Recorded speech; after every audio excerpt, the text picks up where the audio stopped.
Welcome to the AT Parenting Survival Podcast, where you get help and guidance through the chaos of parenting a child with anxiety or OCD. This show is for educational purposes and is not intended to replace the guidance of a qualified professional.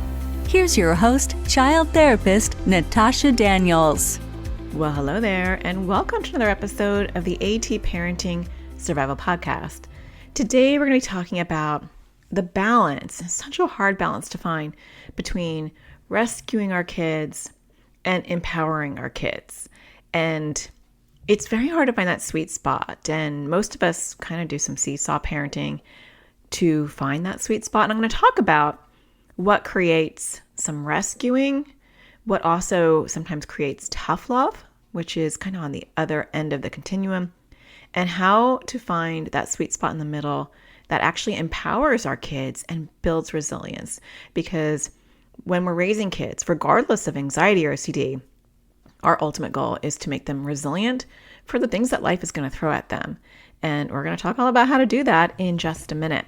Before I get started, though, I do have a couple of announcements. One, the AT Parenting community, my membership community, is open for another couple of days. We've opened the doors. We only open the doors for a couple of days every few months. And so if you want to join us, you can sign up at atparentingcommunity.com. I will leave a link in the show notes. It will close this Thursday, November 16th. And in the AT Parenting community, people kind of get confused about all my resources. I have a public Facebook group and I have an online school. Those are all separate. But I also have an AT Parenting community, which is a paid community where we are a smaller, intimate community. And I do live Zoom classes every single week on topics they pick. We have monthly support group calls on Zoom for the parents, for the kids, for the teens. Some parents or kids, they don't want to do a support group call. They can just get the classes. They also have their own member-only website and member Facebook group. They get direct access to me through the forums where they can ask me questions on our member website and get that guidance and support. It's kind of like having a therapist that's not your therapist on tap, just for that extra support. And they get free access to a lot of my classes. They get to pick one of the big ones, how to teach kids to crush anxiety, or how to teach kids to crush OCD, or how to crush social anxiety. So they pick one of those to get free access to. And that's like the foundation of everything they need to know. And then I gift them free access to a lot of other classes, including how to handle difficult behavior caused by anxiety, OCD, moral OCD, sensory anxiety. What is the other one that I give you? Oh, the SPACE program. So learning how to pull back your accommodations one step at a time. So there's a lot of stuff in the portal that they get free access to. And some parents, honestly, they only sign up for the connection, just for the support group calls or just the community. And some parents only sign up for the free access of the courses. And so whatever your needs are, the AT Parenting community will have that. Some people just sign up because they want to be able to kind of touch base with me and be like, hey, what's your clinical opinion about this? Or this is happening in therapy and what do you think? Or we can't find a therapist and so I just want to get your opinion on this. And even though I'm not your therapist, it's just nice to have kind of a friend in your corner who has clinical expertise. And you get that on tap because that's my full-time job. So I hope that you'll join us at atparentingcommunity.com. We do close the doors on Thursday. That will be the 16th of November. Okay, also I want to thank NoCD for sponsoring this episode. NoCD offers affordable, effective, convenient therapy. They're available in the US and outside of the US, and you can schedule your free 15-minute consultation to see if NoCD is the right fit for you and your child. Just go to treatmyocd.com.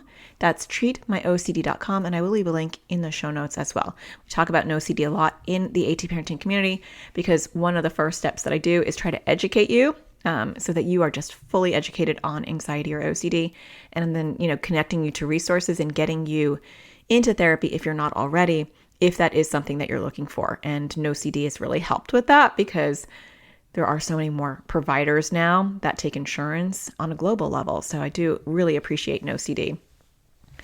So I want to talk to you today, something that we discuss a lot in the AT Parenting community is finding that balance between rescuing and empowering our kids with anxiety or OCD That's why I actually took that off of my title. I initially had this podcast titled The Balance Between Rescuing and Empowering Our Kids with Anxiety and OCD. And I took off that last part because this is something that we can do, or that we need to do, or something that we struggle with every child that we're raising. So this is for all your kids. How do we foster that empowerment? How do we foster that resilience? How do we get our kids to think that they can handle this? For our kids with anxiety or OCD, it sometimes is even harder because they're dealing with so much more than the average kid. And they have to, so many more things are obstacles for them. And so many things that other kids can do with ease can be a struggle for them. And that can impact how we view them, or how we view the issue, or how much we rescue them. And so a lot more comes into play. But we're going to talk about this around kids with anxiety or OCD, but I want you to be able to see this from a bigger parenting lens as well. So the ultimate goal that we all probably want for our kids is we want to raise healthy, well-functioned, independent adults. I mean, there have been a few parents I've worked with actually that probably wouldn't say that that's what they want. You know, they'll say, I don't want my babies to leave the house ever. But that's the exception to the rule. I think most of us want our kids to be really well-functioning adults that live outside of our home and that are thriving. You know, they found passion in their life, and they're able to handle the struggles in life, and they're able to handle the trials and tribulations that inevitably will happen in their life. There is no way that anyone's going to be riding a smooth sailing journey through life, because life is a series of obstacles and struggles, and it's about building strength, getting through them, getting to the other side, up another obstacle, getting through it. That is just part of this journey that we call life. And how do we get there? How do we get our kids to be adults who are able to navigate those bumps in a resilient way? And when I say resilient, that's kind of like a very Nietzsche word right now. It's like an in vogue word. You know, I think resilience, how do we build resiliency? We hear that a lot.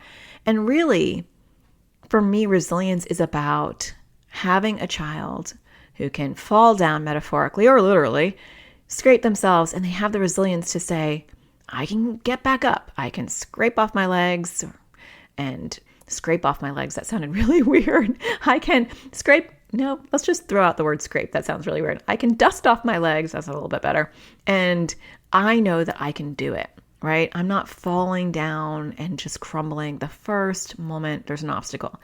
And these are obstacles that can range from, you know, minor things like breaking up with a boyfriend or a girlfriend, or, you know, having to make rent the first time, or getting fired from a job, or having conflict with your roommates, or to big things, getting in a car accident, having people die, you know, having to go through grief, having some trauma, being in a situation where you're part of a crime. I'm just thinking like randomly of all the things that life can throw at our kids, at anyone, at us. And going through a divorce. How do they handle those things? And they don't just instantly at 21 or 20 be like, boom, I'm an adult, I can handle it. It's what we're doing. It's what we're doing right now that will build the skills or the lack of skills that our kids will have as adults. I always say I'm raising an adult. I'm not raising a child. Like, what is the end game? What do I want my kids to do? And sometimes it can feel like, oh my gosh, they're never going to get there. Because I have that feeling a lot of times. Sometimes I'll say to myself, I can't believe you're X, Y, and Z age and you're not doing this. And I think for parents like myself who are raising kids with anxiety or OCD or any other medical or mental health issue, it's important for us to realize that we're not on some sort of timeline. It's just where we want to get to. What is our long-term goal? You know, where are we trying to get our kids? And it's okay if your child is not where they should be, quote unquote, from whoever says that, you know, compared to their peers or compared to what expectations you're placing on where your child should be. And I'm completely and utterly guilty of that because our kids with anxiety or OCD are often not there.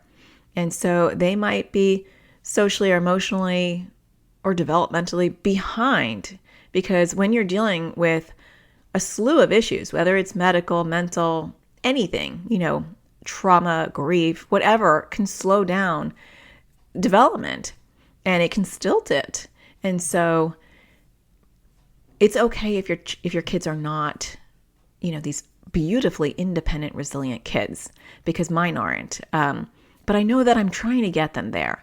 And so that's what we're going to talk about today is what are some things that we can do? We are only one part of the equation. So that's important to know too, because I think as parents, we're so hard on ourselves. I know I am so hard on myself sometimes. And it's like I take the full weight of if my child is successful, yay me. And if my child is a failure, boo-hoo me. Like I messed up or I did something right. And we are not the be-all and end-all of our child. We are one component. We're one powerful component. But there is physiological aspects, there's genetic aspects, there's personality aspects, there's environmental aspects, and you're none of those. You're not related to any of those. And so you have your own impact, which is the part that I work on with you because that's the part we get to control. But we also have to say, some of this is way out of my control. And that is okay too. Like I accept that. Regardless of whether you accept or not, it's the reality. So it doesn't matter. But I think it is important to be somewhat compassionate with yourself when we're talking about this, because you're going to hear some things that maybe you do, that I definitely do, and they're not things that we always want to do. They're not always fostering independence or building resiliency, but understanding that your child is a puzzle piece and you're one piece of the puzzle, and that we have to be compassionate for ourselves. Okay, I think I'm beating a dead horse. I think I think you get what I'm saying. So I want to move into the two continuums. I think if we looked at the continuum of parenting in general, and I'm going to make this super simplistic, but I actually think it's more nuanced and complicated, but just for simplicity's sake, I think on the far end of the spectrum, we have rescuing. I don't want my child to fall down. I don't want them to feel the bumps. I want to make sure they have a happy, happy life, happy childhood. And I'm going to do whatever I can. And I'm going to go into rescuing in a minute, but that's just my brief summary of rescuing. And then on the opposite end of the continuum, we have tough love. Suck it up, buttercup. Tough love. And really, we want to find that sweet spot in between, where that's where the empowerment comes from. It comes from the sweet spot in between rescuing and tough love is empowerment. And that's really what I'm always striving for. And I think the first step is to ask yourself, what am I striving for? Because some of you might be very firmly in the rescuing category, and you may disagree with everything I'm going to say in this episode, and that's okay. We can all agree to disagree, right? I mean, I think sometimes we get too much on our high horses about parenting and being like, this is how you need to be. No, you do you. And so if this doesn't resonate with you, that's okay, right? It's okay if you don't resonate with me. We are all just doing the best that we can, and some things are going to resonate and some things aren't. So there are going to be people who are firmly in the rescuing camp and are going to be like, I'm happy there. And I can tell you a million reasons why I believe this. And that's great. You do that with your child. And there's going to be people on the tough love side who are like, it worked for me. It will work for my kid. This is why we have a problem with society. I don't know. Whatever philosophical beliefs you have on the tough love side, that's you. And that's okay. If you're not seeing it as an issue, then you're not going to really want to move into the middle either.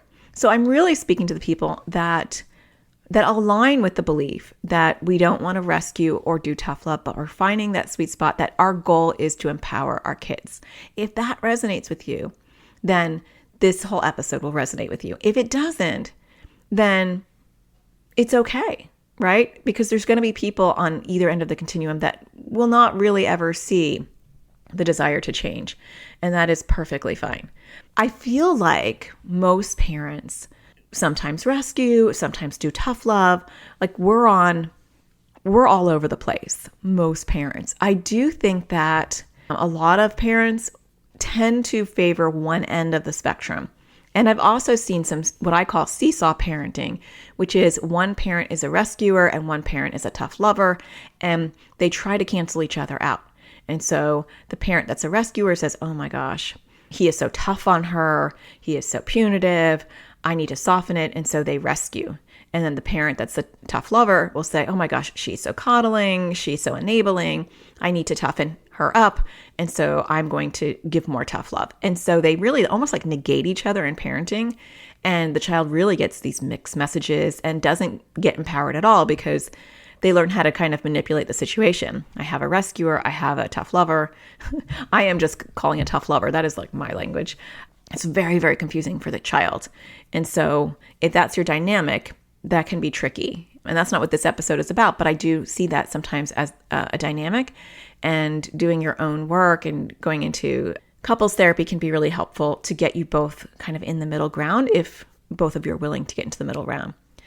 But I want to speak about what causes us to rescue and what causes the tough love, because when you understand where it's coming from, you can do your own work to understand why you're responding in that way and then respond with much more intention.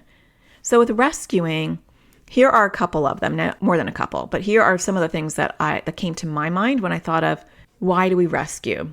So this is from, all the parents that I've worked with in my practice, in my communities, with my own children. These are some of the common ones. So the first one is feeling your child's pain. Some parents, have their own anxiety or OCD and they really feel their child's pain. Or some parents are empathetic to the point where, you hurt, I hurt. Like we are one. There's no division. And so I feel your pain. I'm crying with you when you're crying and can't go to school. I'm crying with you when your friend is mean to you. I feel it. And if I'm not crying, I want to cry. I feel it. And so I don't want you to feel that because I get how it feels because I'm literally feeling it too. And so I need to rescue both of us, really. So that's one. You don't believe your child can do it. Here's another one. And it may be on a subconscious level, but you feel like they can't do it on their own. They need me. They want me. I need to do this for them. They won't be able to do it. So there's not a belief in your child's resiliency. Another one is no one rescued me. As a child, I was left to struggle and to melt down and to sink or swim. And I'm not going to do that to my child. And so there are things that I can do to fix this. They don't need to feel it. And so I'm going to swoop in. Another one is I don't want my child to feel discomfort. I want my child to have a happy childhood. I want them to be happy. And they're not happy when they're anxious about this or when OCD pops up with this. And so I'll do whatever I can to make sure my child has the happiest childhood they can. And that can come from either you not having a happy childhood or you having a happy childhood and having a parent who has kind of emulated this as well. And that is my last point is if you were rescued and that was modeled for you, you might feel like that's what parents do. They don't let their kids sink or swim. They rescue them. And so what is rescuing? Rescuing means you are proactively thinking of what your child is going to have a hard time with, and you smooth the road before it even happens in areas that they may or may not need rescuing. And so we're going to talk about that at the end of this episode. There are times where we have to go in and proactively swoop in and smooth the road. But are you doing this when you really don't know if there's a problem? Are you overstepping your boundaries and doing things or not signing your child up for things because you feel like, that might be too triggering?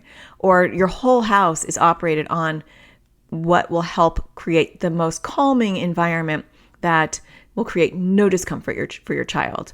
And you make sure to pave the road and make sure it's smooth. And that will look different for each child depending on what is happening. On the other end of the continuum, we have tough love. And the tough lovers can come from different places as well.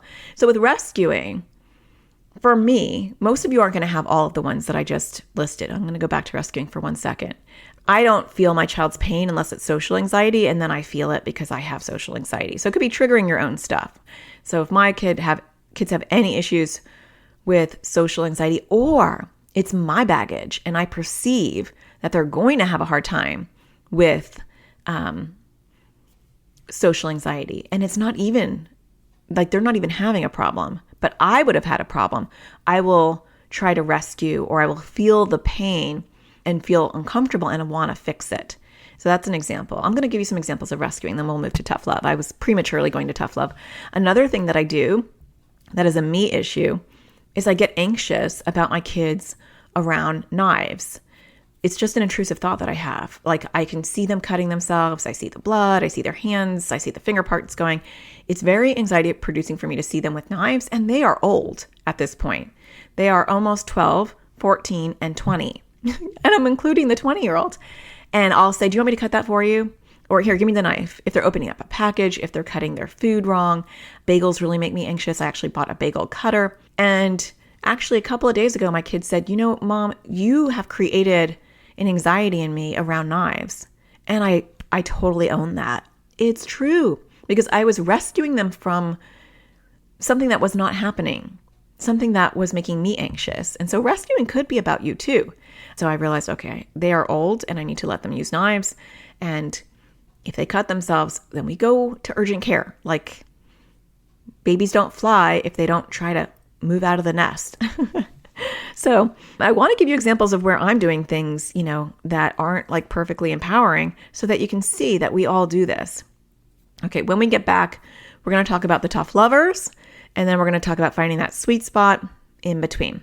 Stay tuned. That's what's up next. It's time we put help directly in our kids' hands. Introducing Crushing OCD course for kids and teens. It was way more helpful than all the other therapy we've ever done, because we didn't really know what to do. So we weren't really doing it before. So the course helped to figure out what the exposures are and how to do them. We're not in therapy and find it really hard to find an ERP trained therapist here. So we're currently with the public health service, but again, they don't seem to be trained in ERP. It's filled that gap that we don't have that was desperately needed. This was really well timed for us to use between therapists and to help us get off to a good start with this new practice. It was easy to use. I was able to do it from my phone or also on the computer. There's different ages, so there were younger kids, there were teenagers, and so that was really nice too, to have a variety of ages where it wasn't just geared towards younger kids or older kids. It was a nice variety. It's helpful for our kids to hear it from this third party as opposed to just us saying it. I really like the offense and defense method. I love working on poking at OCD while it's sleeping. It makes it a little bit easier to do, and it's kind of fun. I'm planning on using it to work on my fear of holding or touching batteries and stuff like that. So it was really helpful, and I think a lot of other kids would like it. I thought that I was the only one who had worrying about the weather and stuff. And then there was somebody else on there who worried about the same thing, which was really helpful. Seems less scary to work on stuff now that I've watched this class, and I'm more interested to work on it. I trying to do more exposures still, and before I wasn't, I just didn't want to do them. I've worked on some of my bigger compulsions and been successful. I realized that it was helpful to do the exposures.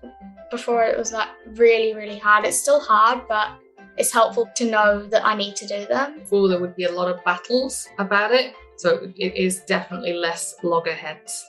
Really, really good course and super helpful.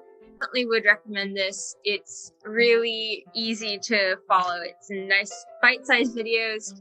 I really like the worksheets that go along with it, and I think it's really helpful. To learn more about this course and register your child or teen, go to atparentingsurvivalschool.com. All right, welcome back. So let's move on to tough lovers. This can come from lots of different things as well. So let's list a couple of those. It could be, tough love could be caused by the fear of what will happen.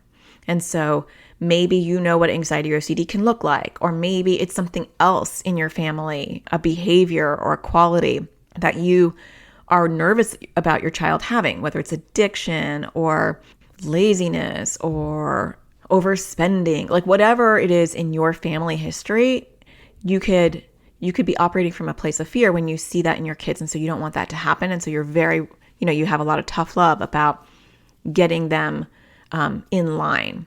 And when I'm talking about tough love, let me give you a definition really quick.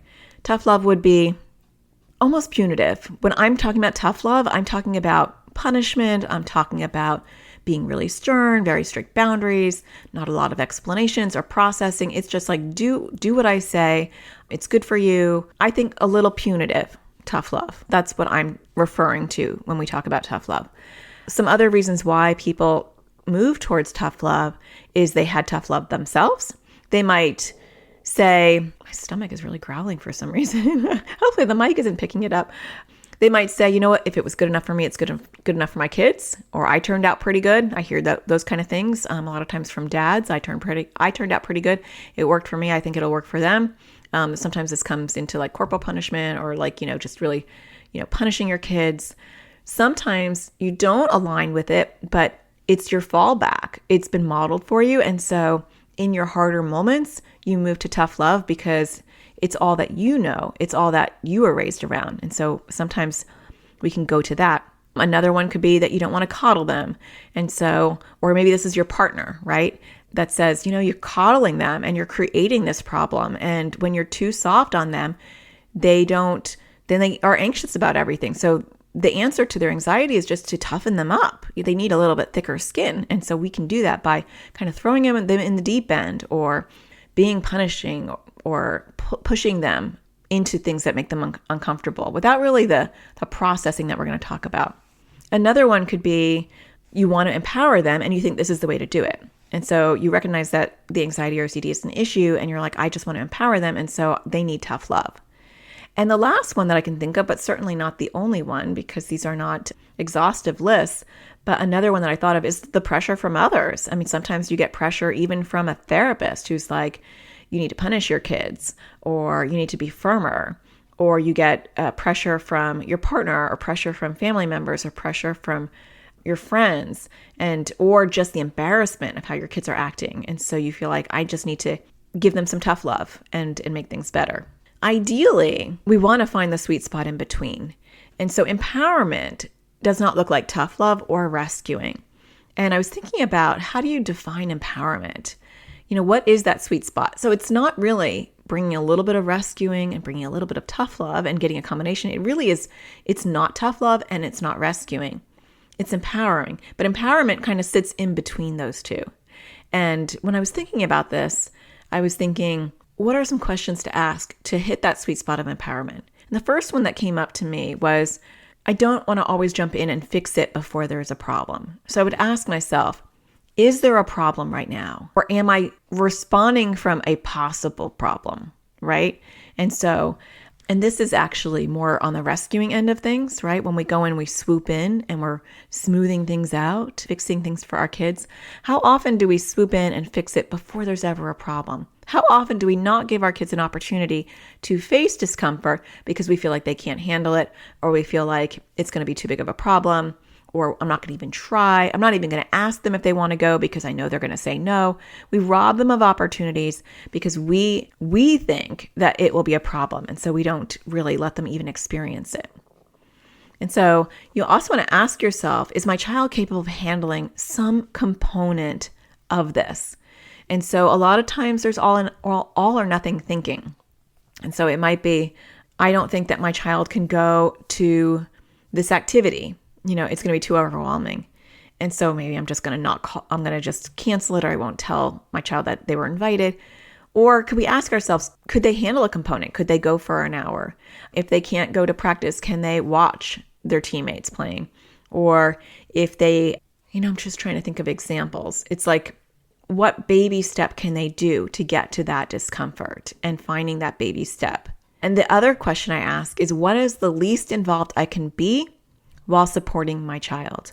And so finding that sweet spot is always saying, what does my child need in this moment? And if we're not in that moment, then we are in the what if world. And so we have to come back. But it's, what does my child need in this moment? And what can they do that they can cope with? I'm going to give some concrete examples after this because I feel like I am talking into the ambiguity of this, and it's not, I like concrete examples. So I'm going to move into concrete examples in a second. But when I think of empowerment, I think of moving from doing it for them to coaching them to cheerleading them. And if you think about that, that makes sense, right? We want to do it for them. We want to coach them how to do it. And then we just want to sit back and cheerlead for them. And so ask yourself, do they need doing?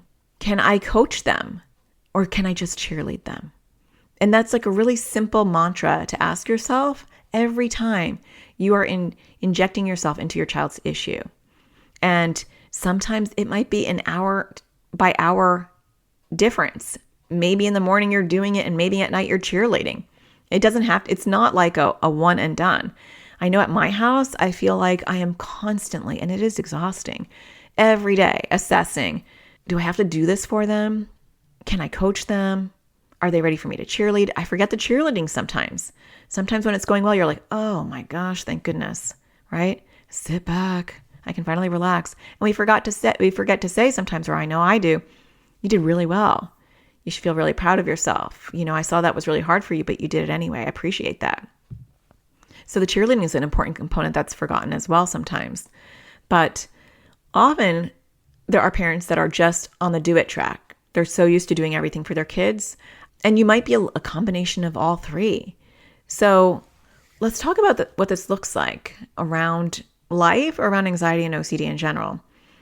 So for me, I was definitely rescuing my kids by cutting their food way too far. One, because I have a choking issue and I have a cutting issue.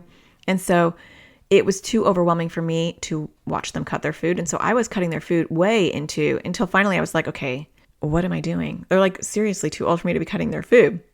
And so ask yourself, what am I doing for my kids that not is just developmentally inappropriate, but they are capable of doing? There might be things that you're doing that are maybe not developmentally appropriate, but they are where your child is at. I'll give you an example on that one because it's not clear cut. My son has a really hard time waking up in the morning. And even though when I think about my daughter, who's 20 now and is in college, and I think by the time she was his age, she was setting her alarm. She was up on her own. I don't remember having to babysit her getting up. She would just get up. I don't remember her morning routine. I was not part of it. She was already a teenager. She was already kind of taking her independent steps. That's not happening over here with the second child. And it is happening with the third child who's younger.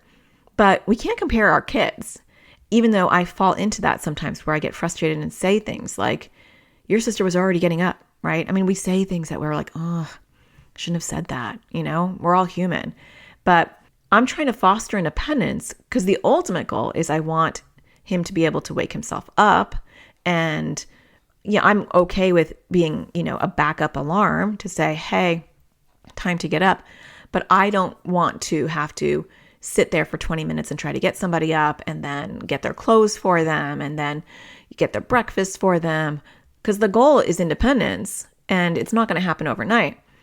However, we are very far from that right now. And even though I want to be at that goal or close to that goal, and I can compare to other kids and say, other kids are at that goal. My daughter was at that goal. Why are we not at that goal?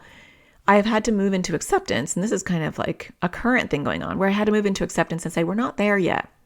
And he's not capable of fully independently getting up on his own. It's not a behavioral issue. He's just really, really tired. And he has a hard time getting up compared to my other child.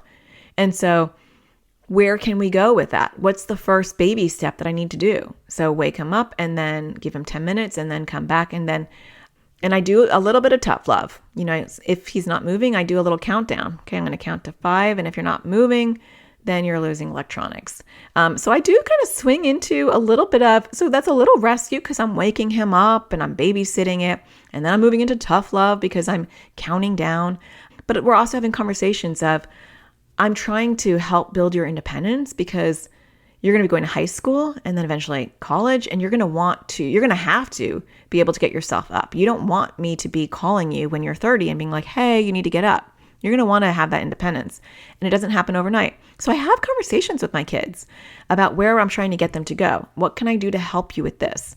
And so I've pulled back. I mean, I used to do like a whole comedic routine in the morning.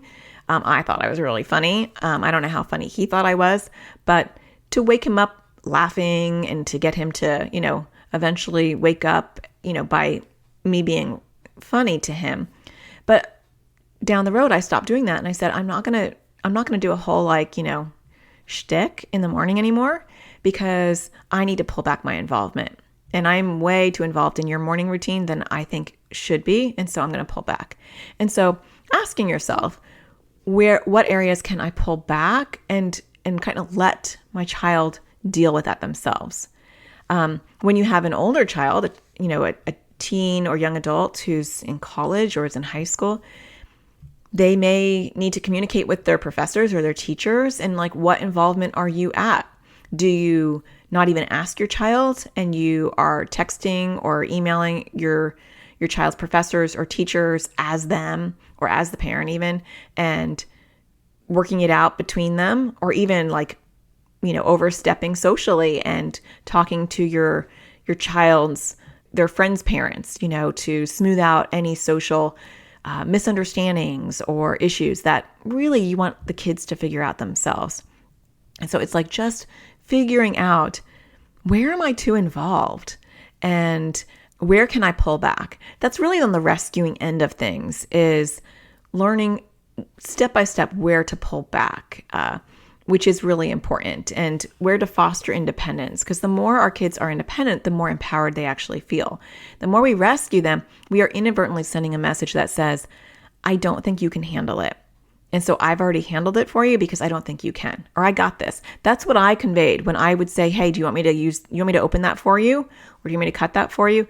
I was inadvertently conveying that I don't believe in you and I think that you're going to cut yourself. And that's not a good message to convey as they get older, and they certainly should be able to use a knife, But if we swing onto the opposite end with tough love, how often are we crushing our kids by throwing them into stuff without giving them the skills? And so that's the opposite end of the continuum, where we're not validating their struggle. We are not giving them tools to handle it. We're throwing them into situations that are way too hard for them to handle. And so they sink. And we might think, well, you know what? They're sucking it up and they're doing it and they didn't complain and it doesn't seem to be a problem. Internally, they are having that experience and saying, this is horrific. This is horrible. I never want to do this again. And so they're really rewiring their brain to double down on their anxiety and OCD, because they might be white knuckling it because they're afraid of you and they're doing it. But internally, they're like, this is exactly as bad as I thought it was. This is horrible, because they were thrown off a cliff or they were thrown in the deep end and they don't know how to swim. And so that does not empower kids either. That actually shuts them down and it immobilizes them in a different way. It makes them hide and stuff their feelings and their issues, and it makes them phobic.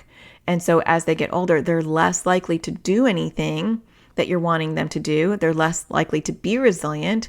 It's actually, you get the opposite effect that you're hoping to get, because kids will internalize that and they'll think that they're horrible, they can't do things, and they won't even want to try because they've experienced that kind of punitive environment.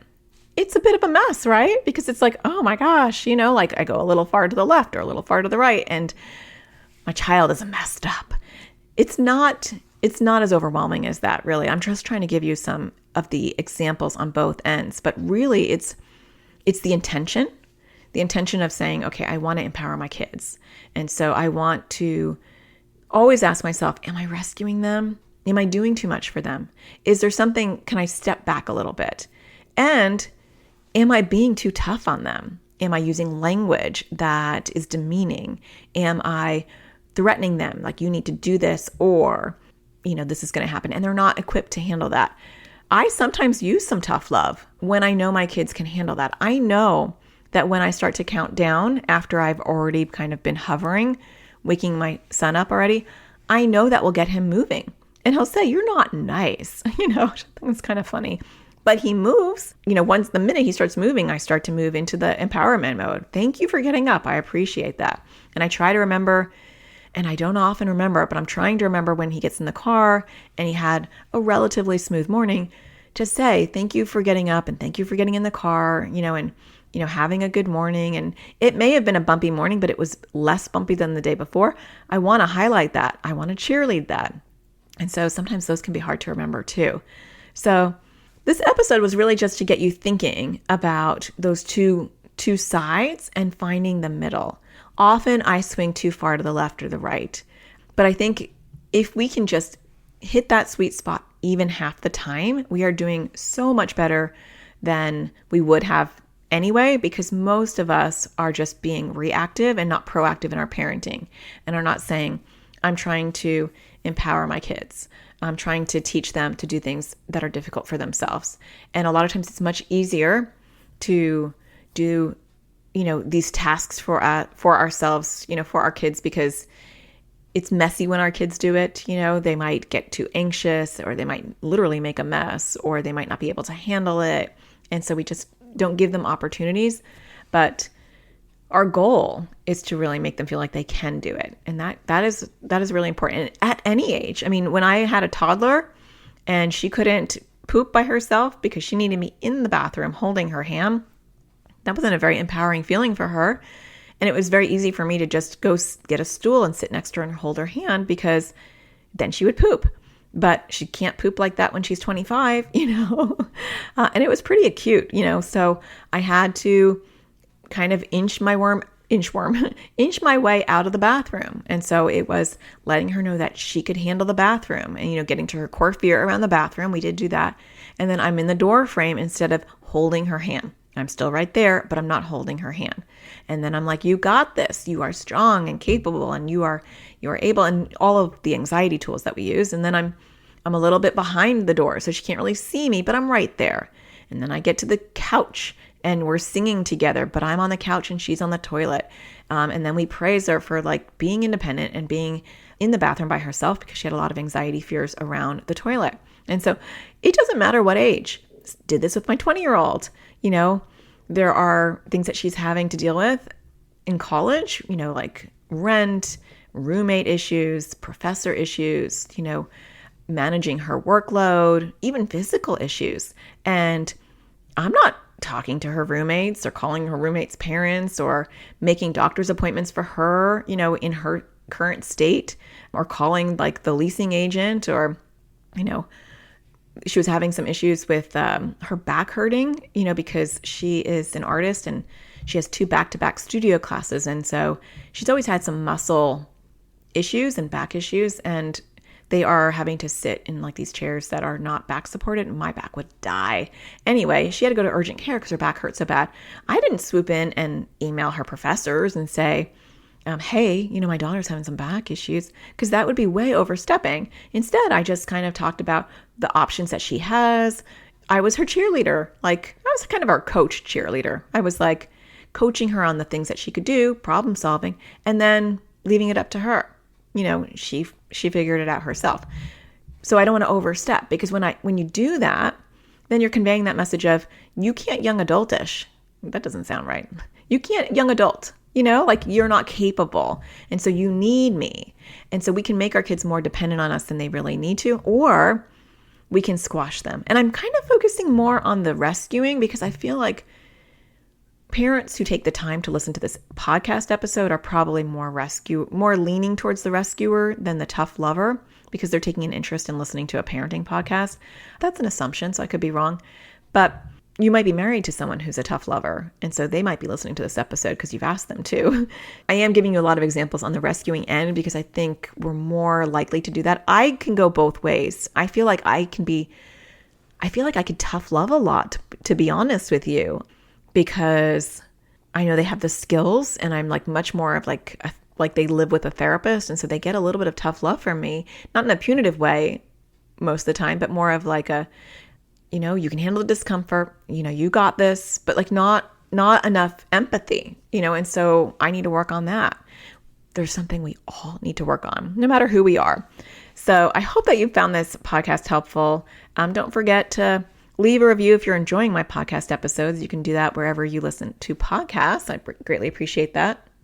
If you have a few extra minutes to leave a review, I greatly appreciate that. And I'll be reading one. I don't think I have any new ones. I was just looking. And I don't think I see any new ones. And if I've missed yours, I apologize, but I don't see any. So if you leave a review, I'll probably definitely be reading your review next time.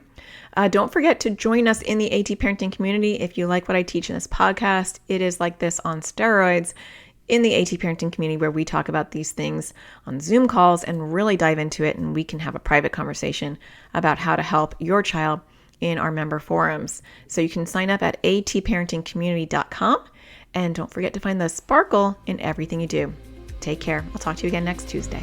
Thank you for listening to the AT Parenting Survival Podcast. To get additional support raising a child with anxiety or OCD, visit Natasha's online school of on-demand classes at atparentingsurvivalschool.com.